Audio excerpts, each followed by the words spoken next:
Yeah, good morning. Today we discuss about the brief of your selection procedure. Brief of selection procedure. In the last class, we discussed about the what are the sources of recruitment and all those, and the process involved in the selection process. But just briefing the steps. Generally, any selection procedures, there are minimum of 6 steps will be there. Of course, one is the application bank. So here in the application bank, it is the you need to fill the application form. You need to fill the application form. So, what kind of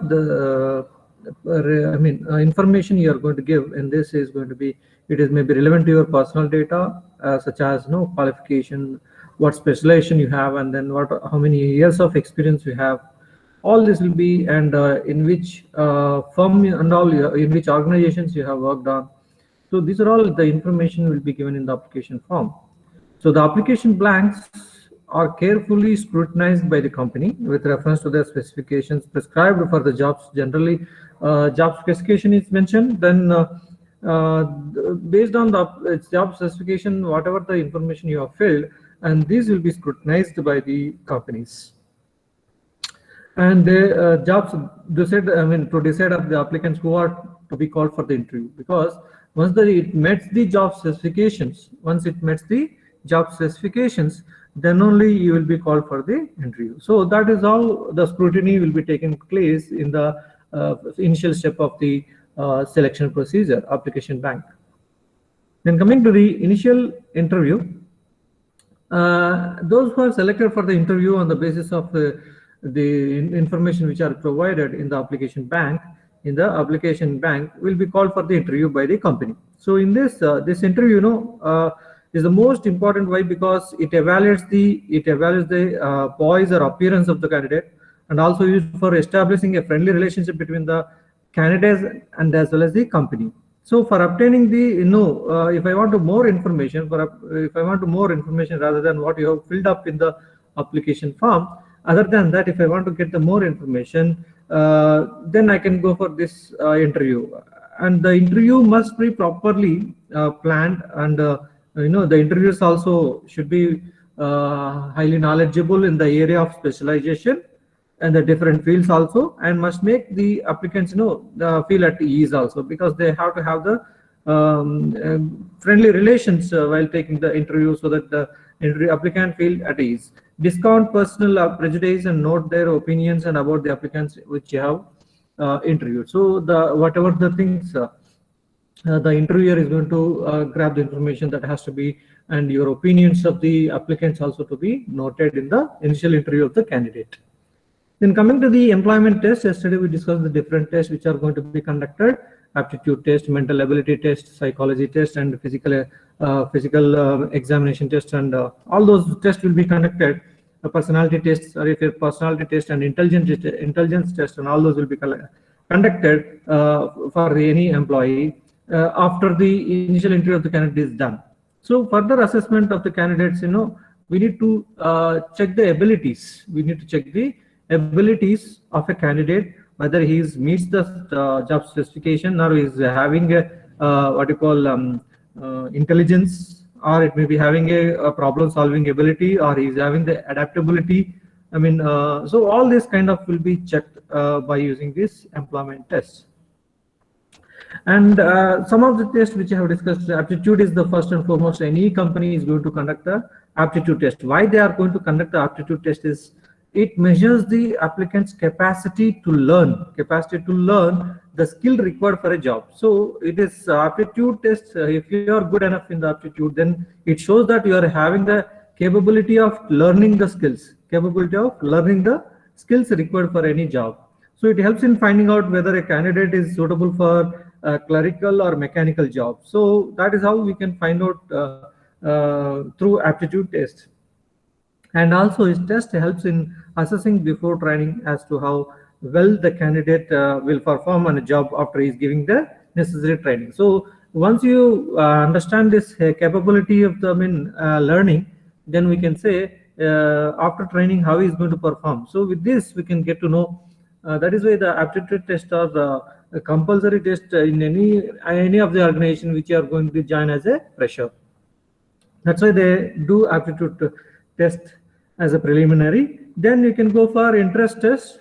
Means interest in the sense type of work which, say for example, you have an interest on doing that particular job at the company which is offering to you. So that is shows that interest test. So it's a kind of psychological test which are going to ask some of the questions, and then they can find out you whether you are interested into or that. Then intelligence test. This test is intelligence test generally that candidates intelligence in the employment test which we have discussed in the last class. Intelligence test also we are going to conduct. So it is nothing but we are going to check the intelligence of a candidate. We are going to find out intelligence in the sense mental alertness, reasoning ability, and power of understanding is all going to be tested. So generally, what kind of so reading paragraph and comprehensive kind of, and summarizing a paragraph, and writing some of the a para about something situation or letter, some these kind of things, analogical kind of things will be asked in the intelligence test. Then personality test we discussed in the last class. Personality is nothing but is used to your characteristics of a particular employee, candidate or applicant. So characteristics of a candidate or applicant, they are going to measure it. So what kind of characteristics that a particular applicant is going to look into? So first and foremost is very importantly self-confidence.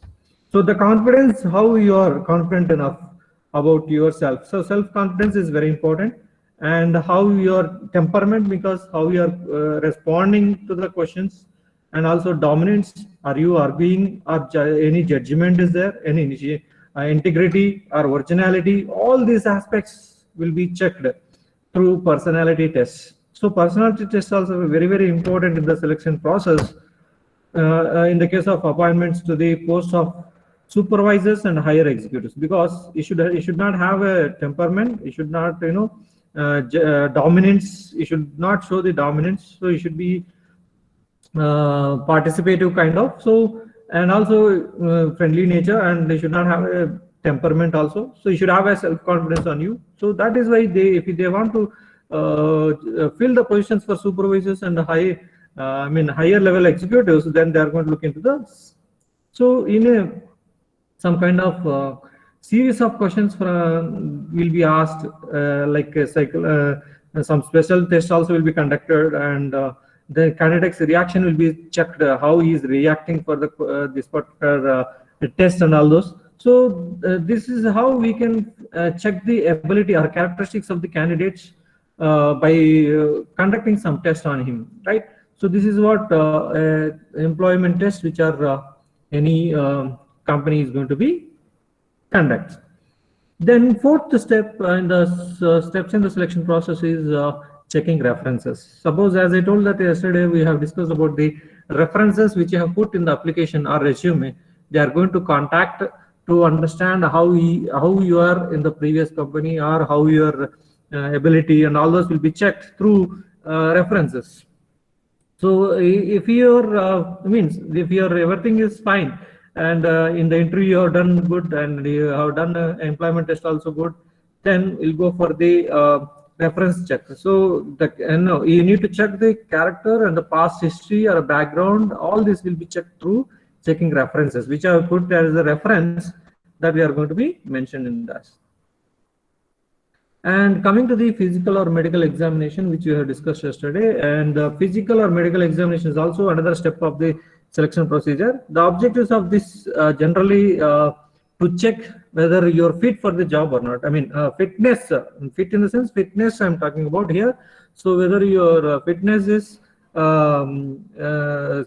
check the fitness of the applicant or employee for the job which you applied for, and also protect the company against the unwarranted claims for compensation under certain legislative enactments. And also prevent the communicable diseases entering the business concern. So if there is any communicable diseases are there, then to prevent that also we are going, the employee or applicant can be sent for the physical or medical examinations.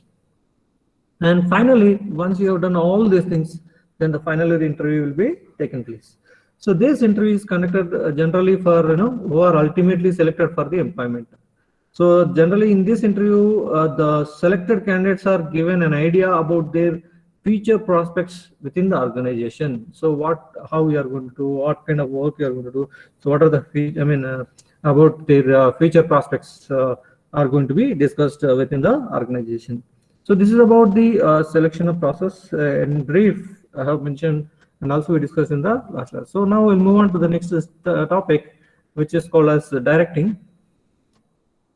Next function, which is we till now we discussed about the organizing, the planning, organizing, staffing. Then the fourth management function is directing. Fourth management function is directing. So in this, what is meant by directing? So you know that what is meant by directing is the process in which the managers instruct, guide, and oversees the performance of the workers to achieve the predetermined goals. So here the directing, so directing towards what? For the achievement of the predetermined goals. So how to direct? So you need to instruct the managers, you need to guide the managers, and you need to oversee their performance, then towards the achievement of the goals, predetermined goals. So that is what the directing takes place. Directing is a process of, so we can say directing is a process of in which the managers instruct, guide, oversees the performance of the workers to achieve the predetermined goals. And also directing the efforts of your people, employees, and the resources will help the company to accomplish its planned objectives. So it is a continuous process which is initiated at the top level and flows to the bottom through the organizational hierarchy. So direction generally we means issuing of orders and leading the subordinates and motivating them, and also this go about executing the orders. Generally it is defined as we told that it is a process and techniques used for issuing the instructions to carry out the job, and also it is a interpersonal aspect of managing by which subordinates are led to understand and contribute effectively and efficiently to the attainment of the objectives or goals. Generally the direction has two major activities. One is the giving orders to the employees. The other one is leading and motivating them to accomplish the goals. So giving instruction is nothing but, as we mentioned in the first point, instruction is nothing but it is issuing the orders or giving the orders. Then the second, so leading, so guiding and oversees, this talks about the leading and motivating them to the accomplishment of the organizational goals. So some of the definitions which we can discuss here according to the different authors. Harold Kunz has also discussed about directing is the interpersonal aspect of managing by which subordinates are led to understand and contribute effectively to the attainment of objectives. And also Breach has mentioned that directing is the guidance. Directing is the guidance, the inspiration, the leadership of those men and women that constitute the real core of the responsibility of the management. So they have their own definitions in the case of direction. So now we'll discuss about the importance of directing. Why we go for the direction? Because it initiates the actions. So because we are issuing the instructions how to carry out the work and then guiding them, so it initiates the actions and increases the productivity. And it involves the supervision, motivation, leadership, and communication effective. So and achieve the organization goals, as we told that because we are instructing them and guiding them and overseeing the performance of the employees, so we can achieve the organizational goals and coping up with the changes, adaptability. So we can cope up with the adaptable, changes in the environment, and also we can have the stability and as well as balance in the organization. So these are the importance of directing. So then we can go for the characteristics of directing. It's a pervasive function because it is required at all the levels of organizations. That's why you can say it is a pervasive function. So directing is required at all levels of organization, like planning. And every manager provides guidance and motivates his subordinates, because the managers which are at the different levels how to motivate and guide the subordinates And continuous activity, of course, this directing is a continuous process throughout the life of the organization, because without this guiding and then motivation leading, you cannot achieve the organizational objectives. That's why it is continuous throughout the life of organization. And human factors related to the subordinates, this characteristics related to the subordinates in a particular organization. So, and creative activity, of course, helps in converting the plans into a performance. And executive function is carried out by all the managers and executes at all the levels, because it executes the plans which are made in the planning function in order to achieve the objectives. That will be done through giving the instructions and guiding the subordinates. So that is why carried by all the managers, this executes at all levels. So delegate functions, so dealing with the behavior of the employees in an organization. So delegating the power of decision making and giving out the power of the decision making. And these are the of course the elements of directing function. We can take the elements of generally any directing function or a directing function involves supervision, leadership, motivation, and communication. So these are the elements which we can say sub-functions also. We can say sub-functions: supervision, leadership, motivation, and communication. So we can say these are the elements of directing function. So we'll go one by one, and definitions, which as I told that in the beginning, so there are eminent authors have given their own way. And definition of a leader here, when I'm talking about these elements, so leadership, motivation, and communication, these are three very important elements. Along with that, supervision comes under the leadership only. So these are the four elements of a directing function. So when you talk about the leader, so a leader is someone who can influence others and who has managerial authority. So a leader is someone who can influence the others and who has managerial authority. Then we can call him as a leader. So leadership is a continuous process of influencing behavior.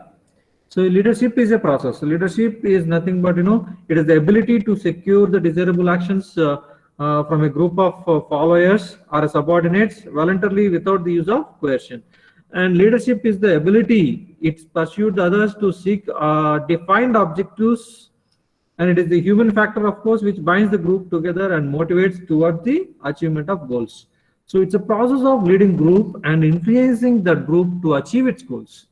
So leadership is a continuous process of influencing behavior. So leader is we can say noun. It is someone who can influence others.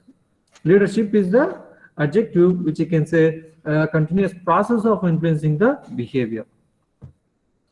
Now see here, the leader who exerts influence, who inspires, who motivates, who directs towards the achievement of the goals. So those are all called as leaders. So leaders have to have these kind of need to have the inspires his subordinates, and he has to have the influence on his subordinates, and he has to motivate the subordinates, and he has to direct his subordinates. For what? For achievement of the goals. Next. So when I say the leadership, there are different approaches of leadership we have, and among those I have mentioned three here: leadership styles. We can say leadership styles. There are three widely used leadership styles in any organization. So we can say it is called authoritarian leadership style, democratic leadership style, and laissez-faire and leadership style. So these are the three general leadership styles which you have. Now coming to the authoritarian. So if you look at this authoritarian leadership style, is nothing but it's a dictatorship. So it is a dictatorship. So it means that he is to only issue the instructions. He will not take any suggestions. He is keep giving the instructions. Means is a one way of communication. So it is a dictatorship. Leaders make the decisions and acts on the decision individually. So he only make the decisions and he acts on the decisions which has made individually. So he is just the reward and punishment system and one-way communication. It's a one-way communication. He will not allow the two-way communication in the authoritarian leadership style. And obedience and loyalty to leaders are very much required in this case of authoritarian leadership style. Obedience and loyalty to leaders are very much required for this case of authoritarian leadership style. And in this case, because he's the one who is going to take the decisions and all those without involving the others, so automatically the quick decisions will be obtained in this case of authoritarian leadership style. So fast decisions can be achieved, and as well as if you look at this, the last point, unsatisfied employees, because he's the one kind of acting like a monarch, so a dictator kind. So then the employees will be gets unsatisfied in this case because he's not involving anyone to take the decision. He's the whatever he has taken the decision that has to be implemented and it will be followed up. So that's why the employees get be unsatisfied with his decisions. And leadership style of second one, which is called as democratic leadership style. So here democratic leadership style, in the sense if you look at, it's a participative style. So it is from the top and lower level management level make the decision together. So it's not like a single in the case of authoritarian, the individual cannot take the decision who is in the top level. So it is a kind of participative style. So involves all the top and lower level management levels in making the decision, in making a decision. So decision cannot be taken on his own. So it is by combining all the people in the organization which are at the top and lower levels management. And employees are encouraged to make the decisions, of course, because it is a participative style. So as the employees are also involved in this, so decision making, when you are taking the decisions, they also give some suggestions so that we can come out with a good decision. And advantages of this democratic leadership style is going to be, it increases the teamwork, because as working together to come out with solutions to the problems, we are finding the solutions to the problems. So as together, so it improves the teamwork, togetherness. And disadvantage in this case of participative democratic leadership style is it slows down the decision making, because as we are involved so many people in this case, so there is a conflict of points which they have mentioned while taking a decision. So there is a conflict occurs. So it slows down the decision making and also reduces the accountability. So the person who is we cannot tell them who is responsible for if the decisions goes wrong. So it reduces the accountability. And third one, very importantly, laissez-faire leadership style, which is called as a free from leadership style. So there are no leaders like that. In this case, it gives the full freedom and authority to the autonomy to the employees, and leader has very less control in this case and also less influence on the others.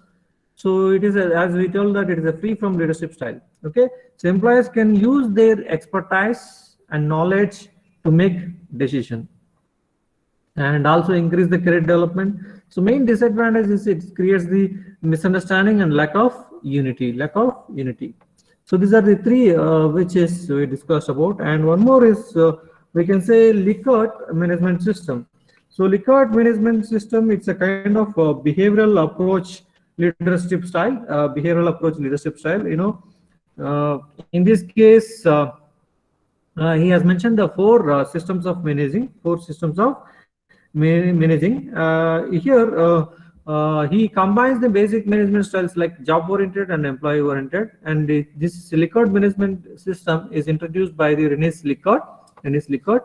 And what actually, so René Likert conducted an all encompassing the research on the productivity between management and subordinate response levels on the human aspects of employee issues versus effective working conditions. So management that focused mainly on the management which focused mainly on working tasks it was noted that it is a job centered. It was noted that as a job centered means which management is focus is mainly on working task, then it is called as job centered, and if the management is focused mainly on the employees, then it is called as employee centered. Then the types of management centered individuals, because we are talking about the four systems of managing here, that there are four types of managing, which is into a system 1, system 2, system 3, and system 4. So what is the system 1? System 1 is defined as the exploitative authoritative system. It's a kind of cruel way, and system 2 is defined as the benevolent authoritative system. It's a kind of cooperative and friendly, and as well as, and system 3 is the consultative system, and the system 4 is the participative group system. So each one has its own way in the three factors which I have mentioned here: trust, motivation, and interaction. So in the system 1, because no trust on the subordinates, and the fear, he is going to use the fear, threats, and punishments, and is having little interaction with the subordinates and always distrust the subordinates. So this is a kind of system 1, as we told as exploitative authoritarian style. That is what we can call as system 1. And the system 2, it is a benevolent, so master servant relation will be there, and rewards and punishment will be there. So a little interaction, but always in a caution, And system 3 is substantial but incomplete trust, rewards and punishment, some involvement of the managers will be taken place, and moderate interaction, but there will be having some trust. But if you look at the system 4, which is very complete trust on the subordinates and goals based on participation and improvements, because the motivation under the motivation factor, we can say it's a goals based on participation and improvements, and extensive interaction. They have a friendly environment, so high trust in the subordinates. So system 4 is one kind of managing system. So these are the called as 4 systems of managing the enterprise. So you can adapt the system 1, system 2, system 3, system 4. So in all these system 4, how they are the leaders, they are going to show how they are going to show on the trust on the subordinates, how they are going to motivate, how they are going to interact or communicate with the employees. So system 4, which gives the extensive interaction as well as the friendly relation and high trust. So these are the Likert management system. So as we talked about this exploitative, as we mentioned that system 1 is a exploitative, highly autocratic nature, because that's why this is a kind of which we have talked about the authoritarian leadership style. So it is autocratic style. Okay. And system 2, we can say it is a benevolent, which we have talked about, and patronizing confidence and trust in the subordinates. They are going to have a patronizing, means some of the trust, not much master and servant relation will be there. Okay, anyhow, so we'll come to the next topic, which is called as motivation. So what is meant by motivation? So motivation is the complex force starting and keeping a person at work in an organization. So motivation is the complex force starting and then keeping a person at work in an organization is called as a motivation. So when we talk about the, because any leader who has to guide, instruct, and oversees this performance, so motivation is also one of the important factor, which is in order to keep the person or an employee at work in the organization. So as we told that in the beginning of the definition of the management, it is an art of getting things work done by the people and thereby achieving the best results. So getting the work done depends on how you are going to influence on the people to get the better performance by inspiring those employees. So if I inspire the employees, then they will be showing the better performance and then accomplishment of objectives of the organization. So we can say it is when you're inspiring, if in a better way we can say it is called as motivating them. So the motivation of the people is very important function of any organization, if any organization. So management has to constantly provide the, say for example, incentives kind of things and all those rewards and all those. So in order to get the motivating force in the employees, and some people may be motivated by the intense outer pressures of rewards. As we told that the rewards is also one of the kind of motivating factor. So some of the some others, however, some of the employees get self-motivated also. And motivation, generally it is motive in the sense any idea or a need or emotion, we can call it as an organic state that prompts a man to into action. So motive in the sense which is any idea or a need of the employee, emotions of the employees, or organic state of the employee that prompts a man to an action. That's what you can call it motive. So motive is an internal factor. Generally, it is an internal factor that integrates a man's behavior. So when I talk about motive, so it is an internal factor which integrates a man's behavior. So as the motive is within the individual, it is very necessary to study, as we told that motive is a what kind of needs that an employee is required, and we need to study all this, and what kind of emotions that employee has, and in order to motivate him to do work, how these needs get satisfied.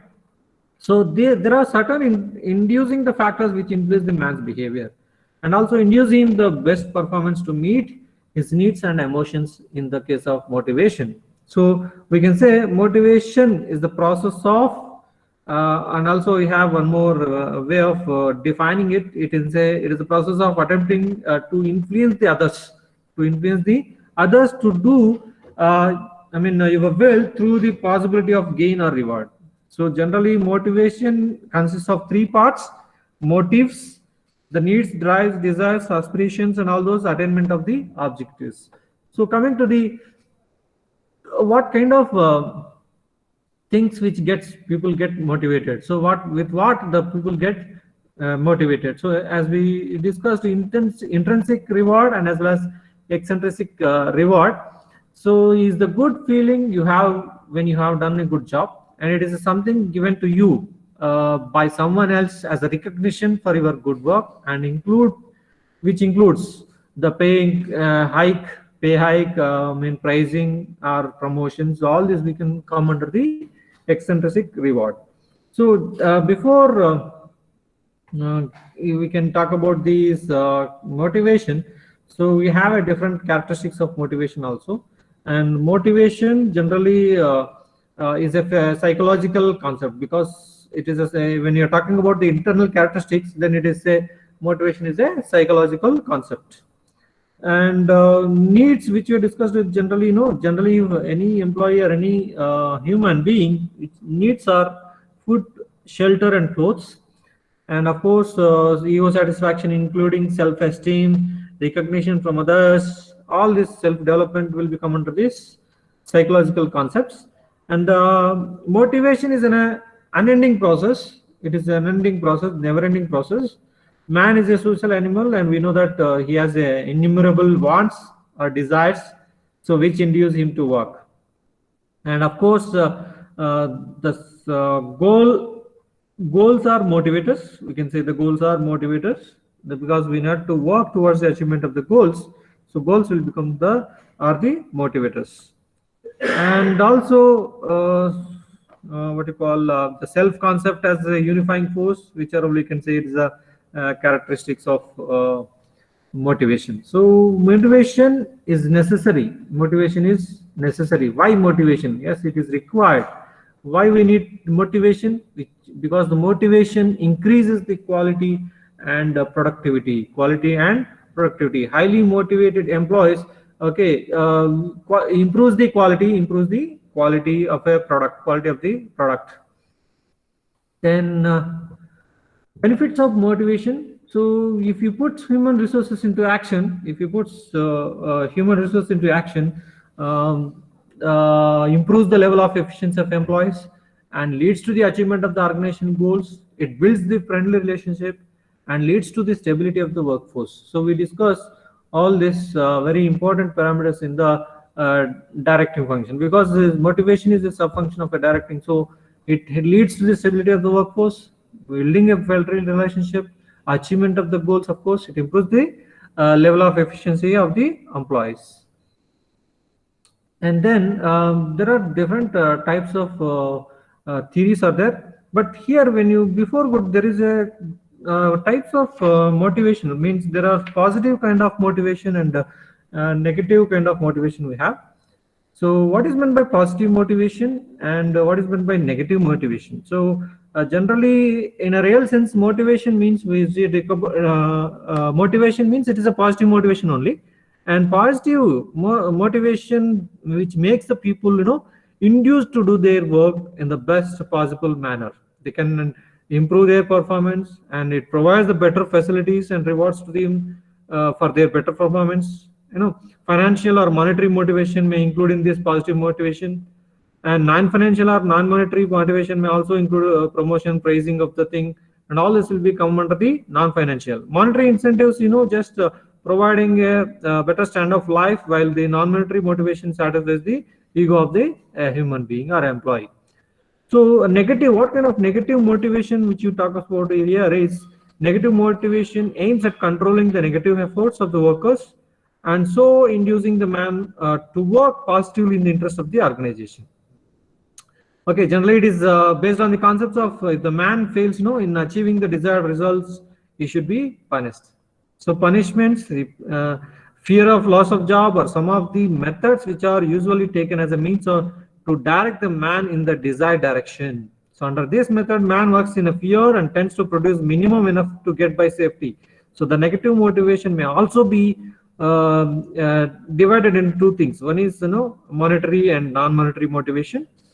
So non-monetary negative motivation, which includes the cut in the facilities and greater control on the activities, and all this will be come under this. Okay, so just before going to this different theories of motivation, I will discuss in the next class of this theories of motivation, which are Maslow's theory X and theory Y, McGregor theory X, two-factor theory. There are many theories, Weerum's theory.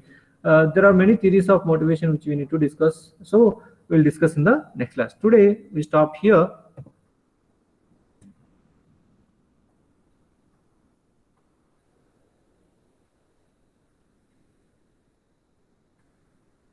Yeah, please enter the USN in the chat box, and I'll stop now. You can go to the your quiz will be enabled at exactly 20. Please enter the USN in the chat box.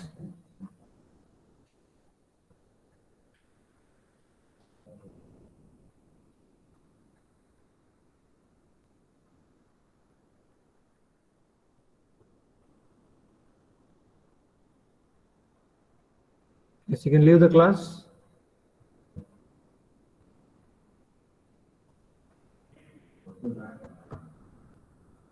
Yes, sir.